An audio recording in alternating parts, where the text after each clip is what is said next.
एक जमाना था दिखावा का, जब लोग देखकर तारीफ करते थे, जिन शासन की उस समय प्रभावना भी होती थी। अब समय ऐसा नहीं है। अब दिखावे हो तो निंदा होती है। ये सत्य हमें स्वीकारना ही चाहिए।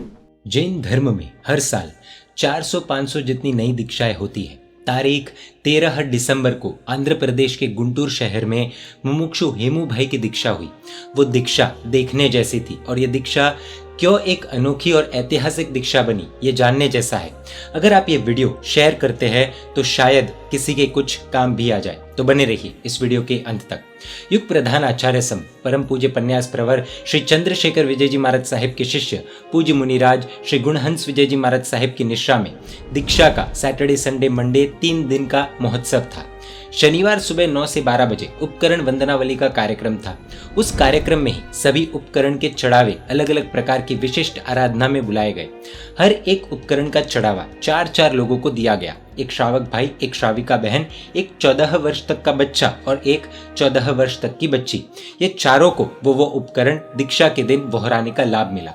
हर एक आराधक की खुशी का कोई ठिकाना नहीं था। चढ़ावा लेने वाले आराधकों में से अनेक लोगों ने खुशी के आंसू बहाए थे। उस कार्यक्रम के बाद लगभग 600 लोगों का सामूहिक भोजन रखा गया था, जिसमें सिर्फ 5 आइटम्स थी: पूड़ी, एक सब्जी, दाल, चावल और सीरा। सबने शांति से और प्रसन्नता से ये सिंपल भोजन किया और ज्यादातर लोगों ने अंतर्मन से तारीफ की। शाम को प्रभु भक्ति के बाद अहोजिन शासनम नाम का एक अद्भुत प्रोग्राम था। संघ की होनहार बहनों ने सिर्फ 4 दिन की मेहनत करके अद्भुत ड्रामा प्रस्तुत किया था। एक अरबपति आदमी लाखों रुपयों का दान करके समाज को जितना सपोर्ट करता है, उससे तो अनेकों गुना ज्यादा सपोर्ट एक सच्चा साधु एक भी रुपया दिए बिना कर देता है। ये बात उस ड्रामा में लॉजिक के साथ बताई गई थी। दूसरा दिन रविवार था। सुबह वर्षिदान का वरघोड़ा निकला। उसमें सिर्फ एक बैंड था, वो भी विजयवाड़ा जैन संघ के युवानों और बच्चों का ही। पूरे वरघोड़े में वो 40 युवानों का बैंड अतिशय शोभा बढ़ा रहा था, और दीक्षार्थी की बग्गी तो कुछ अलग ही प्रकार की थी। एक बैलगाड़ा था जिसमें सबसे ऊपर सुनहरे कलर के बड़े सुशोभित भगवान, उसमें नीचे मुमुक्षु लक्षिता बहन, उससे नीचे मुमुक्षु हेमू भाई। बस सिर्फ 3 ही लोग बैलगाड़े में थे। ऐसा लगा था कि मुमुक्षु हेमू भाई प्रभु जी का रथ चला रहे हैं। वरघोड़े में चलने वाले लोग बहुत ज्यादा थे, इसलिए वरघोड़ा 1 किलोमीटर जितना लंबा हो गया था। सिर्फ और सिर्फ जैन बैंड से दीक्षार्थी का वर्षिदान का वरघोड़ा निकलना, शायद ही ऐसा दृश्य देखने को मिलता है। समय के साथ कुछ बदलाव आवश्यक होते हैं। कुछ परंपराएं जिससे एक समय में शासन की प्रभावना होती थी, हो सकता है आज ऐसी स्थिति न हो, इसीलिए यहाँ पर वरघोड़े में एक भी रुपया या वस्तु उछाली नहीं गई। पीछे अनुकंपा की गाड़ी रखी गई। ऑटो वाले, दुकान वाले आदि जैनेत्रों में 700 लड्डू बांटे गए। इसमें जैन धर्म की अद्भुत प्रभावना हुई। जैनेत्रों का विशाल हॉल मिला था। 1200 से 1500 लोग आसानी से बैठ पाए वैसा पिल्लर बिना का अति विराट हॉल था। वरघोड़ा वहां पहुंचा। उसके बाद संघ के युवानों ने सिकंदर की मौत बताने वाली नाटिका प्रस्तुत की। वैराग्य को बढ़ाने वाली वो नाटिका देखकर और महात्मा का प्रवचन सुनकर अनेक लोगों के हृदय में संसार की असारता का भान प्रकट हुआ। सभी लोग अपने स्थान पर बैठे रहे और दीक्षार्थी ने हर एक के पास जाकर वर्षिदान दिया। भाइयों में हेमू भाई ने और बहनों में लक्षिता बहन ने डायरी और बॉलपेन का वर्षिदान दिया। साथ ही साथ 27 नियम का कार्ड सबको दिया गया। कई लोगों ने अपनी शक्ति अनुसार वो नियम 1 साल तक पालन करने का संकल्प लिया, यानी उन्होंने मुमुक्षु को 1 साल के लिए नियमों का वर्षिदान दिया। सकल संघ का स्वामी वात्सल्य हुआ। लगभग 1200 लोगों ने भोजन किया।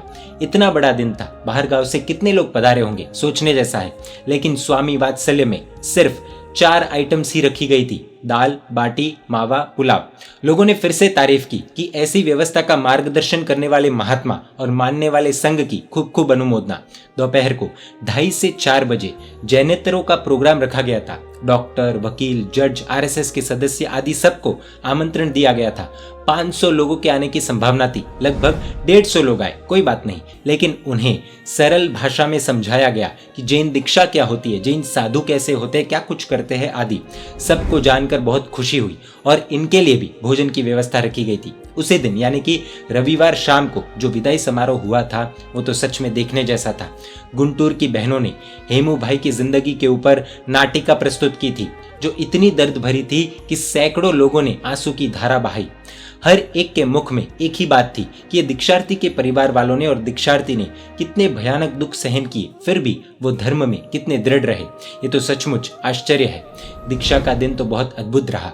विराट स्टेज के ऊपर सिर्फ साधु भगवंत, समवसरण, मुमुक्षु, बस। फोटोग्राफर्स भी नहीं, परिवार वाले भी नहीं, कार्यकर्ता भी नहीं।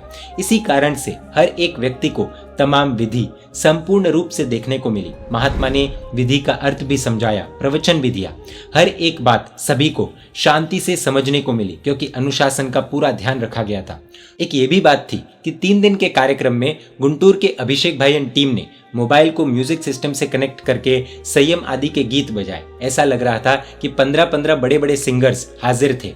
दीक्षा के दिन विदाई तिलक, कटासना चरवला, नामकरण और गुरु पूजन, सिर्फ 4 चढ़ावे थे। ये सब चढ़ावे लगभग 5 मिनट में पूरे कर दिए गए। चढ़ावे इतने फटाफट हुए तो पब्लिक उठी ही नहीं।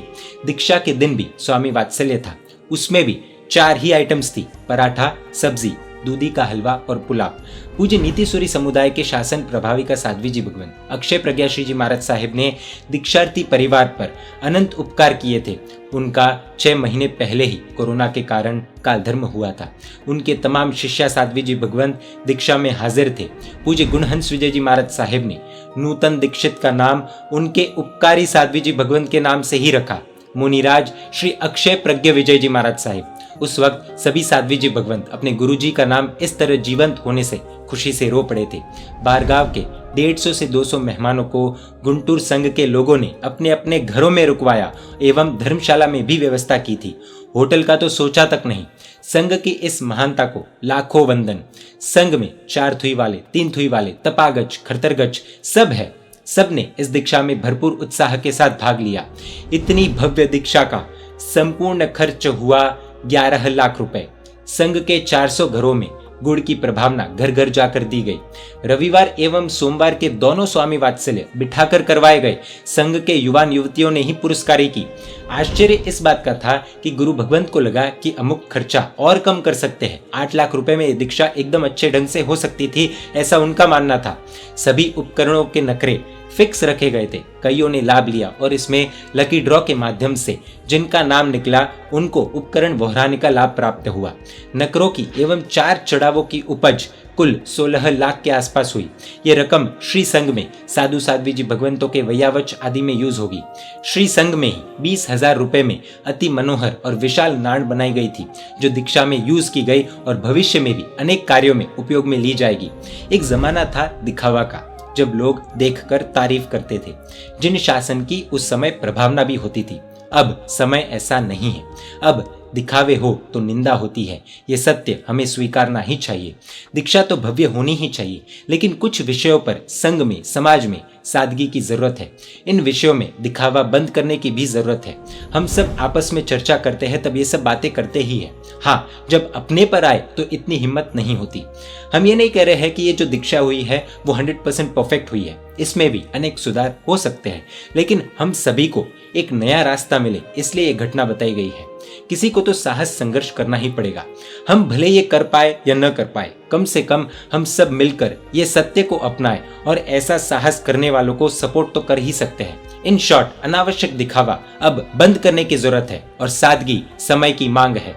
जैन मीडिया पर ऐसे वीडियोस आते रहेंगे। देखने के लिए आपको Jain media YouTube channel subscribe कर नोटिफिकेशंस के लिए बेल आइकन प्रेस करना होगा। आप हमें फेसबुक और इंस्टाग्राम पर भी फॉलो कर सकते हैं। परमात्मा के आज्ञा विरुद्ध कुछ भी कहा हो तो मिच्छामि दुक्कडम। जय जिन शासन, जय महावीर।